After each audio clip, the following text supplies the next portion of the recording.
Hello po mga kababayan, kamusta po kayong lahat? And once again, welcome back to another episode of Simply Talkies Vlog, your underrated vlogger.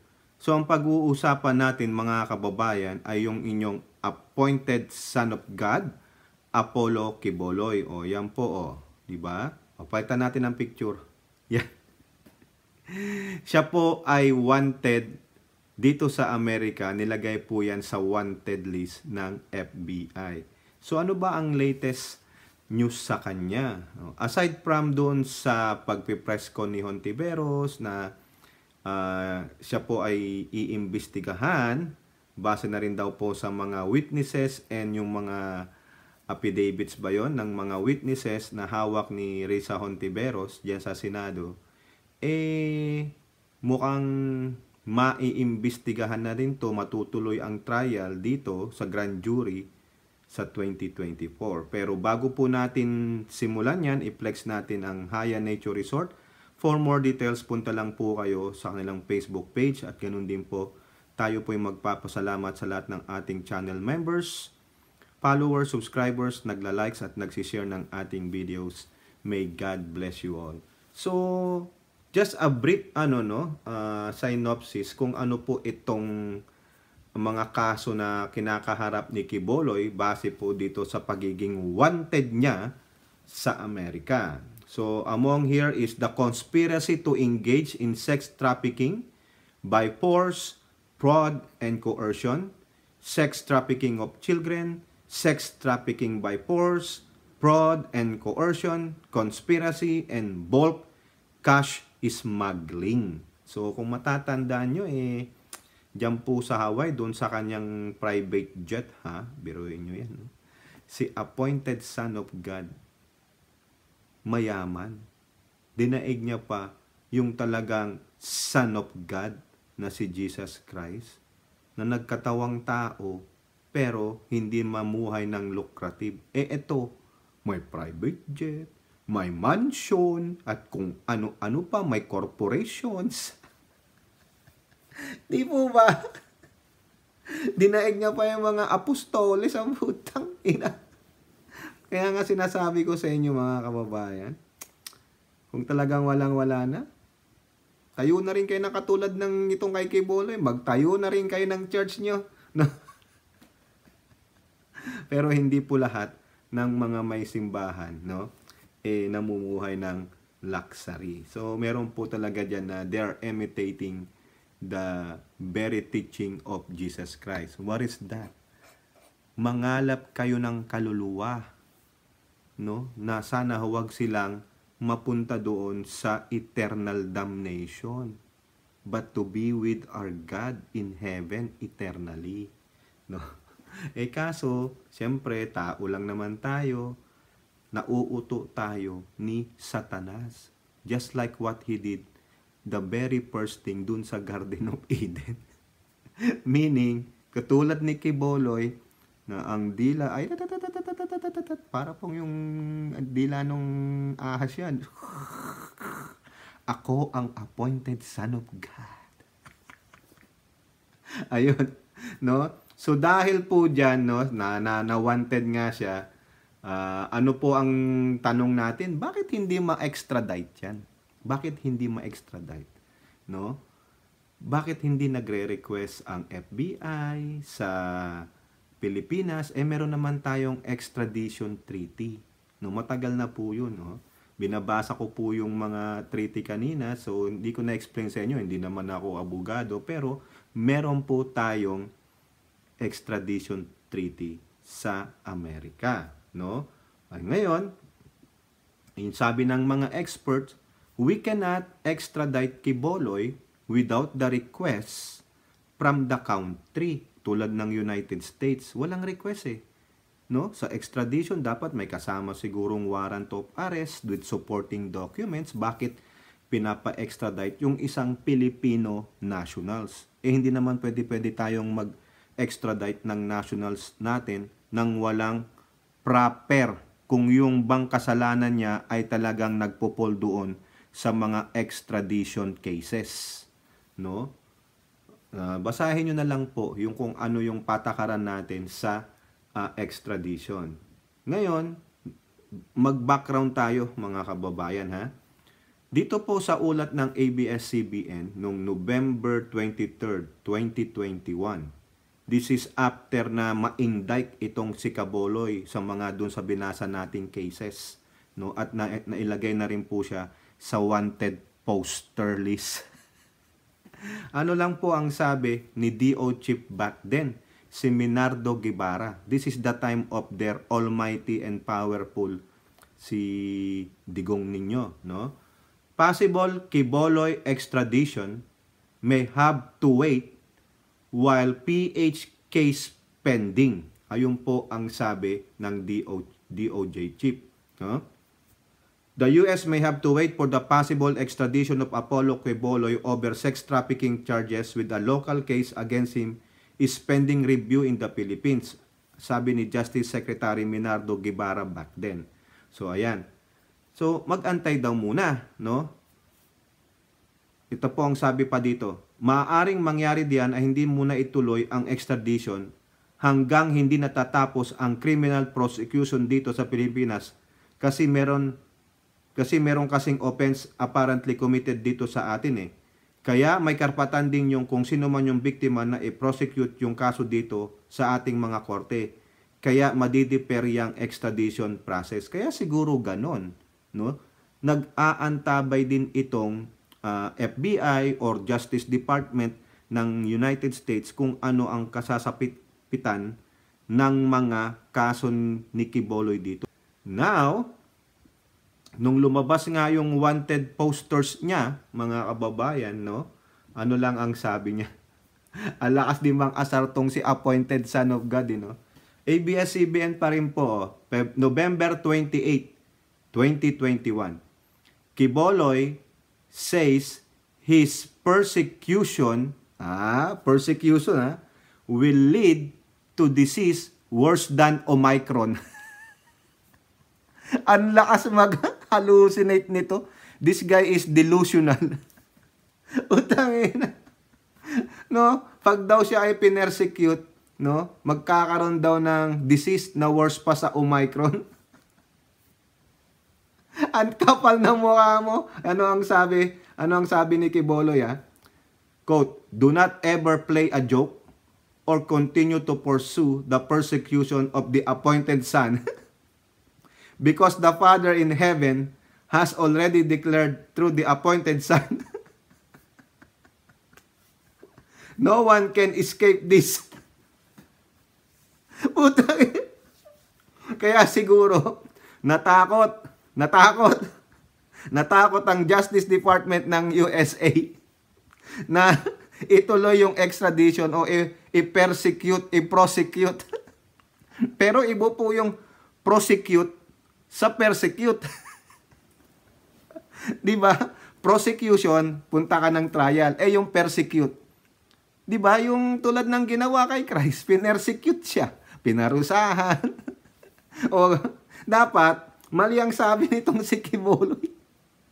Huwag nyo akong i-prosecute because nobody is persecuting you. Kaya hindi natuloy siguro yung Omicron nitong kupal na ito.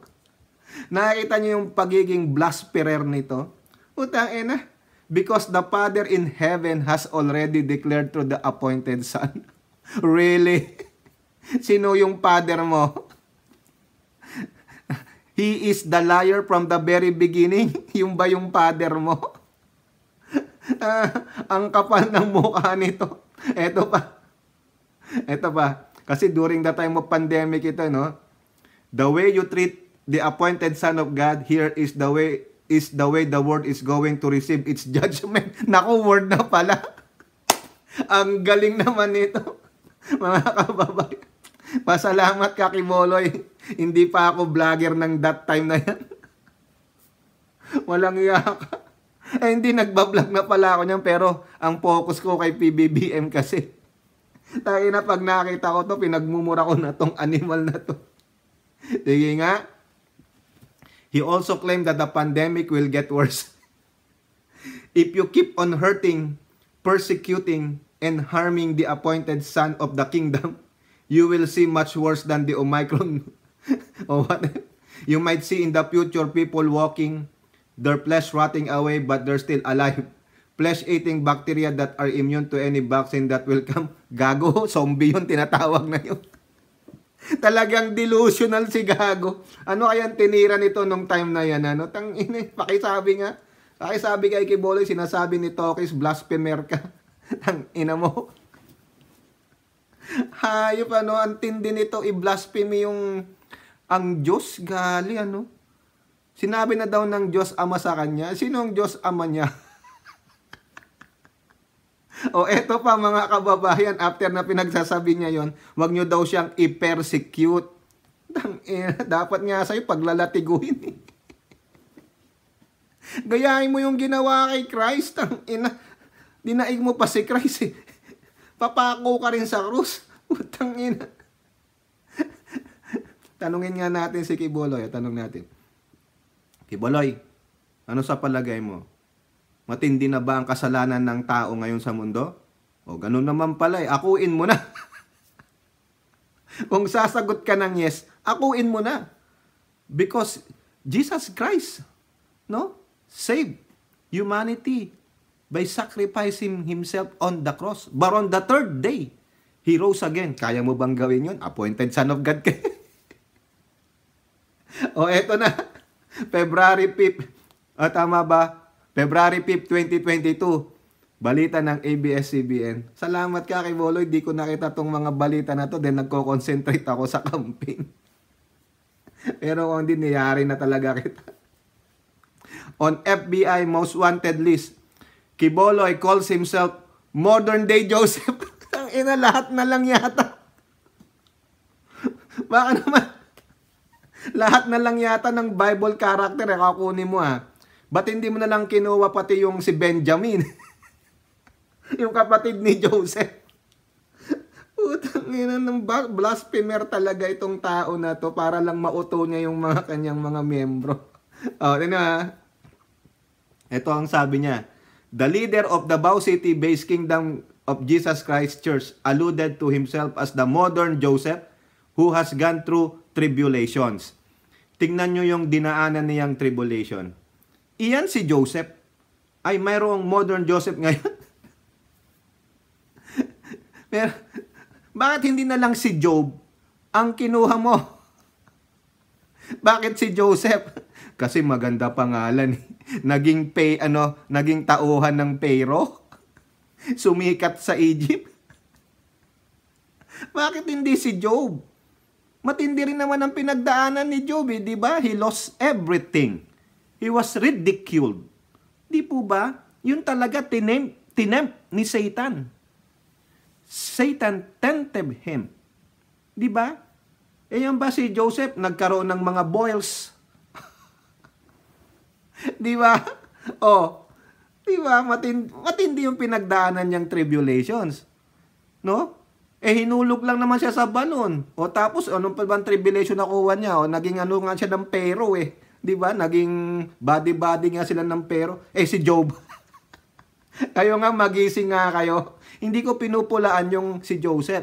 It's a good example. But the good example, how to come up with your miseries and tribulations is sa akin ay si Job. Yun po yung sa akin. You read the book of Job. Mas matindi ang pinagdaanan ni Job na misery and tribulation. Kaya papautuway kay Boloy. Basa-basa kayong Biblia. Puta, comparing yourself. You called yourself the appointed Son of God.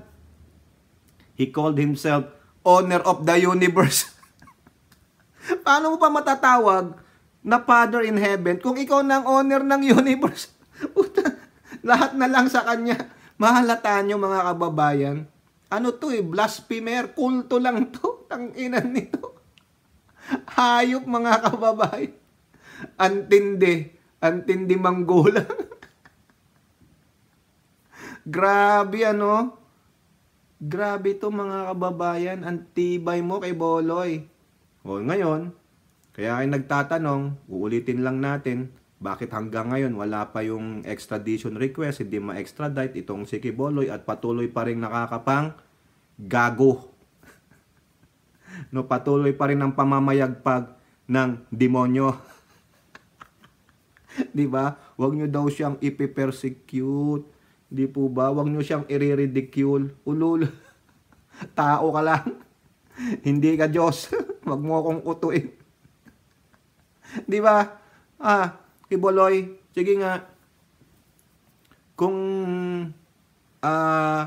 ikaw ay Diyos, so dapat manalangin na lang kami sa iyo. Kasi yung sabi ni Bato manalangin tayo sa Diyos para matigil ng kagaguhan ng China. Bakit hindi mo ipagdasal sa Diyos, Kiboloy, diyan sa sinasabi mong ama mo, na sana paalisin niya ang China sa ating West Philippine Sea? Tulungan mo kami. 'Di ba? Kung tinuturing mo kaming mga kababayan mo, biri mo napakapalad namin. Merong appointed son of God na sobra, tinuturing niya na siya ay anak ng Diyos Ama, may komunikasyon sila. Bakit di ka makipag-communicate ngayon sa Diyos Ama na paalisin ng mga China sa ginagawa nilang pangbubuli sa atin sa West Philippine Sea? Di po ba? O bakit hindi sabihin mo na bigyan niyo po akong kapangyarihan para mahuli namin lahat ng korap sa gobyerno? Di po ba? Para maayos natin ang bansa natin. Hindi. Nagpapakalap pa kayo ng fake news. Putang ina naman. Di ba? So maniniwala pa ba kayo dyan? Such a blasphemy yan. Nothing in the Bible na sinabing nagsugo pa o nag-appoint pa ang Diyos ng isang anak niya. Kaya mahirap po Pero marami pong talaga. Maraming nabubulag-bulagan sa kupal na ito. O eto po mga kababayan, yung balita sa Manila Standard, December 13, 2022, nung last year. Ang sabi po dito, tinatanong kasi bakit wala daw pong extradition kay Pastor Quiboloy, no? Itong si Appointed Son of God, Honor of the Universe, NNFU, no? Anong sagot ni Justice Secretary? None yet. None yet. Kumbaga, nanya. We're waiting by the sidelines what their action will be. O, ayan. No? Inaantay din po nila na magkaroon ng extradition, mag-request itong US, yung Department of Justice or FBI, no? Sa ating bansa. Kasi nga may extradition treaty tayo. So, yan. Naghari-harihan pa si Quiboloy until eto po, mga kababayan. Ito na yung latest, a year after. December, di ba? 2022.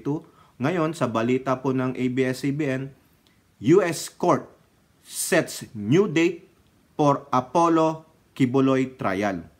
Ayan. Ang ulat po nito ay December 14, 2023 sa ABS-CBN. Pero bago natin basahin ito, ipakita sa inyo yung court document, meron po tayong babasahin sa inyo sa ulat ng GMA News Online. Itong taon na to, itong headline nila na ito ay April 30, 2023. Ano sabi diyan? US Court sets 2024 sentencing date for paralegal who admitted to processing docs for Kingdom of Jesus Christ members. Ito po, nahatulan na to ng guilty. Nag-plead guilty na po yata siya. Kasi siya yung paralegal na gumagawa ng dokumento para po maka-obtain ng visa daw po ang mga miyembro ng Kingdom of Jesus Christ papunta dito sa United States. O basahin natin. The U.S. District Court for the Central District of California has moved to 2024 the date of sentencing for Maria De Leon, a Los Angeles-based paralegal who plead guilty to participating in alleged conspiracy to violate immigration laws. No? The sentence will be handed down at 10 a.m. on June 17, 2024. Abay, tagal nito, no? Next year ito, no? De Leon earlier plead guilty. Nag-plead guilty na po siya para hindi na lang pumunta sa grand jury siguro ito.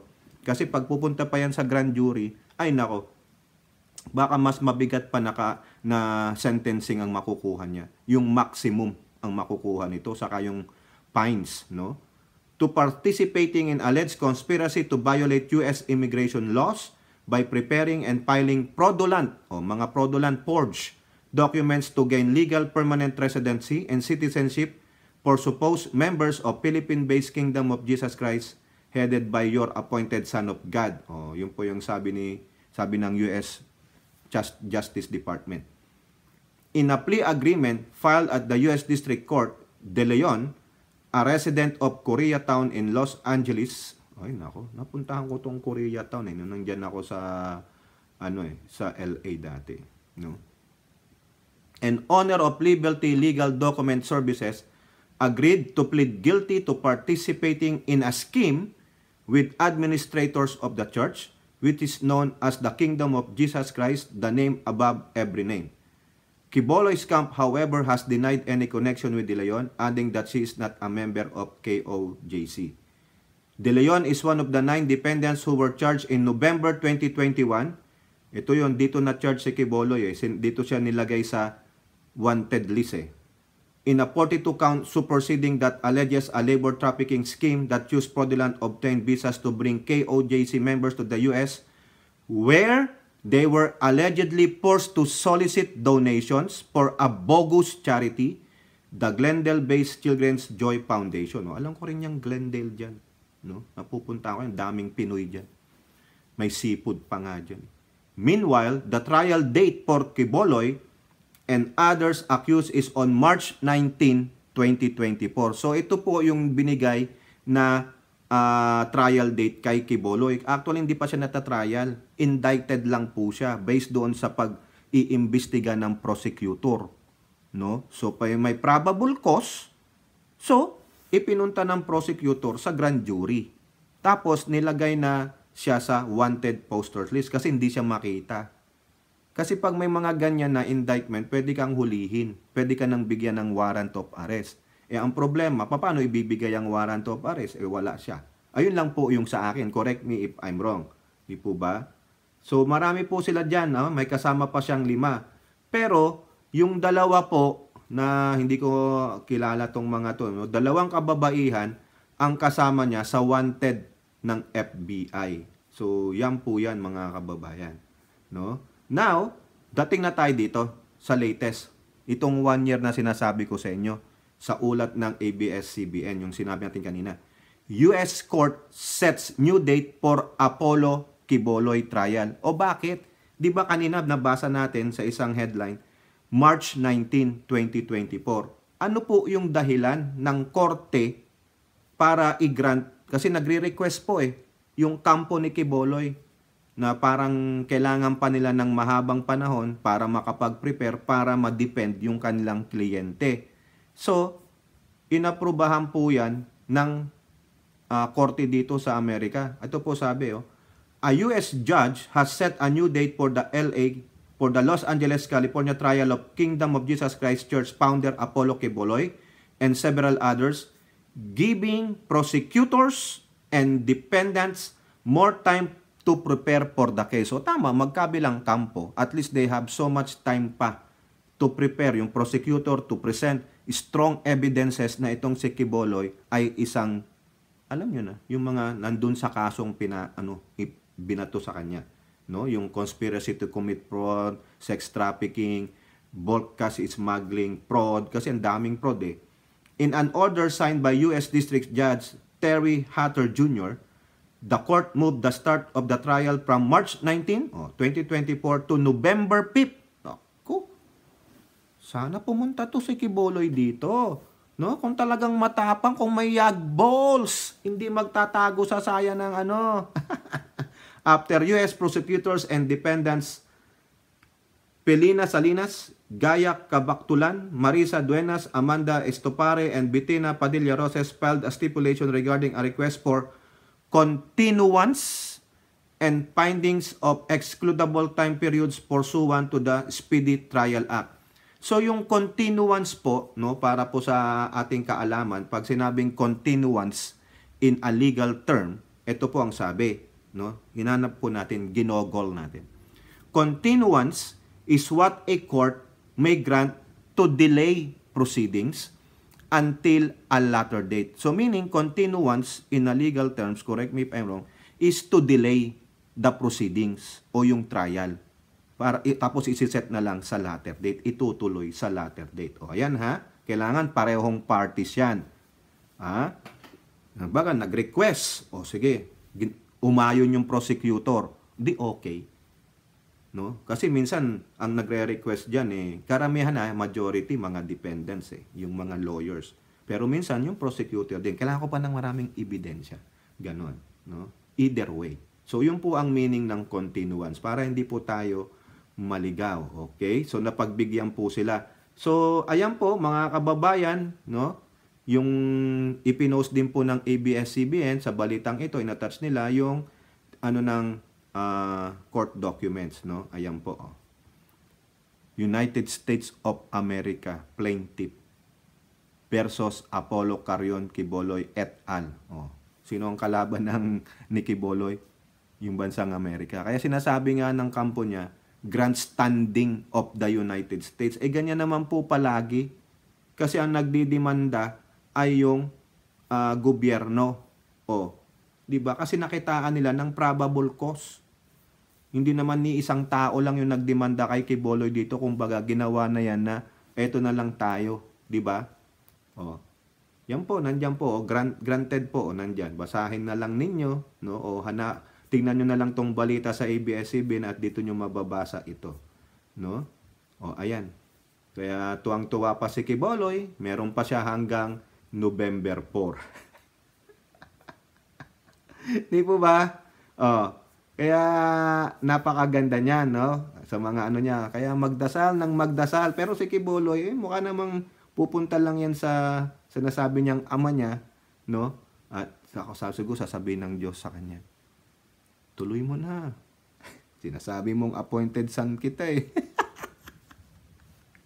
Di ba? Kayain mo yung yung tito mo na nagpakamatay sa sanglibutan. Hindi ko nga tinulungan yan, di ba? Naalala niyo yan? Sabi nga ni Christ, Father, let this cup pass by me, but your will be done. Di ba? Tapos umiyak siya ng dugo.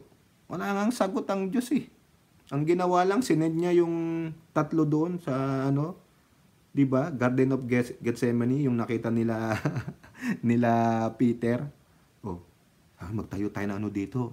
Kasi nakita nila 3 yun Hindi ko maalala kung sino. Kinakausap siya, sabi siguro, Brad, kaya mo yan. Tol, kaya mo yan. Ano kaya kay Quiboloy? Comes November 5th. Meron din kayang ipapadala ang Diyos Ama, sasabihin sa kanya. Sabi ni Father, bahala ka daw sa buhay mo. Ang lakas mga asar. Di ba? Ang lakas mga asar. Kaya sana lang dumating dyan si Quiboloy, wag magtago sa saya ni PBBM. Kasi yung extradition, mga kababayan, may yan, approval. Kasi political yan Political in nature ang extradition request. Kaya ang merong pong say dyan at the end ay si Pangulong PBBM. Meron na pong tawaging ninong kasi marami pong naiinggit. Naiinggit sila na tinatawag kong ninong si PBBM. Bakit? Talaga bang ninong mo si PBBM? Mga gago, Bakit? Masama bang tawaging ninong si PBBM? Malay nyo, umuo naman siya. In advance nga, mga gago. Di ba? Ngayon, mga kababayan, meron dyan isang senador na nagsasabing i-oppose niya ang Senate probe kay Quiboloy. Nakita nyo? Nakita nyo? Yung gunggong na to, kung nakanino ang allegiance niya. Ito yung mga humahawak ng bandila, humamagayway, pero hindi po talaga sa Pilipinas. In spirit of fairness, kung ano lang po yung convenience sa kanila, yun natatanggapin nila. Sino yan? Ayan si Lobin. Sa ulat ng GMA News Online, Padilla opposes Senate probe on Quiboloy. Bakit hindi mo rin to ginawa doon sa mga inimbestidahan yung kulto? Utang ina, makikita mo ito ang rason niya. Ito ang rason niya Padilla said in an interview that he will not support the investigation against Quiboloy, saying this is a case of Americans. Yung Tiberos, Amerikano ka pala. Di ba? Case daw ng Amerikano yon. Gonggong. Iba yung mga biktima dito kaysa sa mga biktima dyan. Di po ba? May nangyaring krimen dito sa Amerika at may nangyari ding krimen dyan sa Pilipinas. Kaya huwag mong sabihin kaso lang ng Americans. Ibig ba sabihin yung mga witnesses ni Hontiveros ay kukunin niya pa dito sa Amerika? Ibig sabihin, dadalhin niya sa Pilipinas yung mga nabiktima dito, yung lumapit sa prosecutor na sinabing biniktima kami ng sex trafficking, nagmamasahe kami, pinapaliguan namin siya and we do whatever he wants? Diba? Makita mo yung bias itong gunggong na ito? Kaso daw ng Amerikano yon, kaso ng Amerikano yan kay Pastor, ano yon, parang ICC. Hindi niya naintindihan no? Bakit? Nireview mo ba yung sinasabi ni Hontiveros? Kinausap mo na si Hontiveros, sino ang mga witness? Mga Amerikano o Pilipino? Ibig sabihin, dinideprive mo ang karapatan ng mga Pilipino na paharap si Quiboloy sa hustisya. Ito, sunod-sunuran na naman tayo sa dayuhan. Ganon ba ang dating nun? Sino nagsabi sa yung sinasabi ni Hontiveros na imbestigahan sa Senado ay mga Amerikano yan?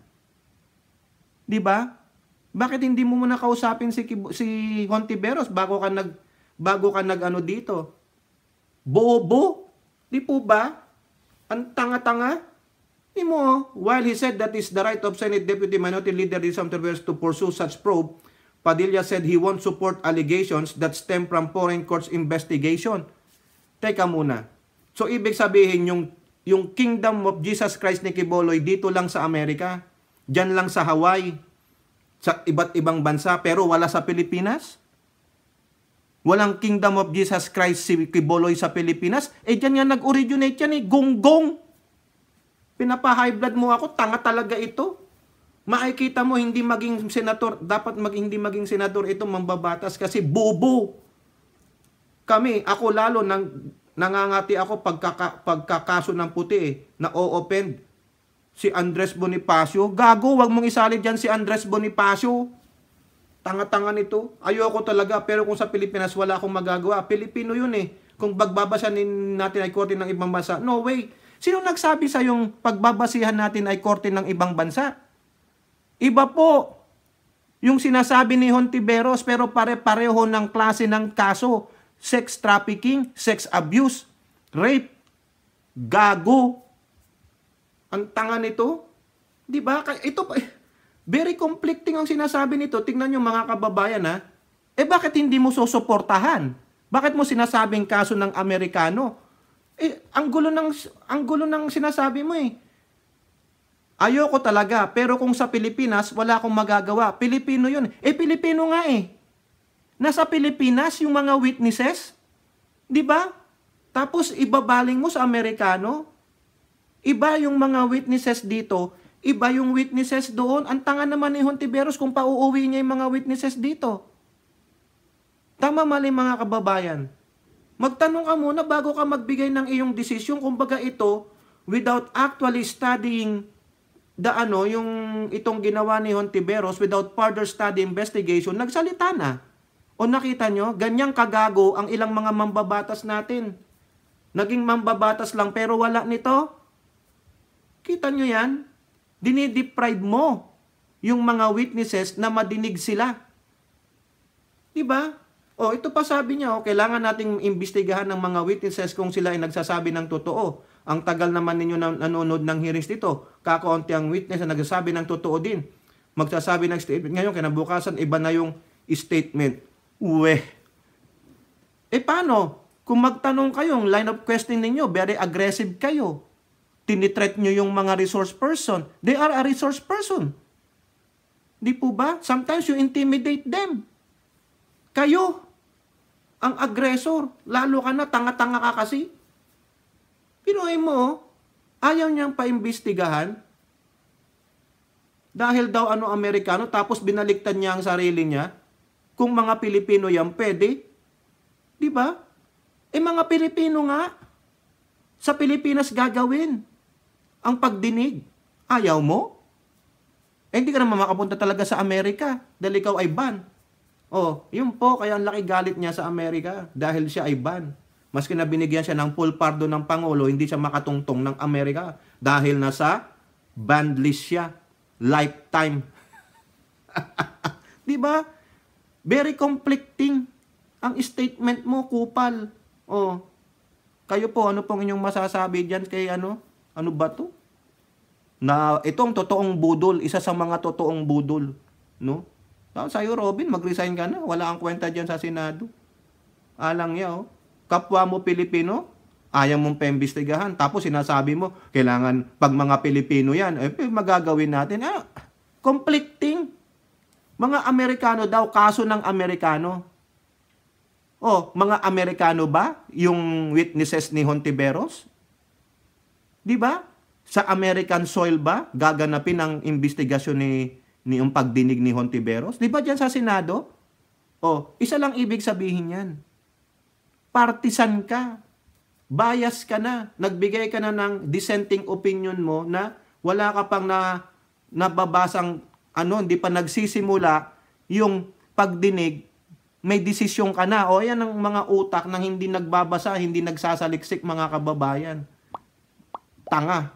Di ba? O, kayo po, ano pong inyong masasabi? Comment down below and don't forget to like and share. Hope to see you on the next videos. Bye-bye. God bless.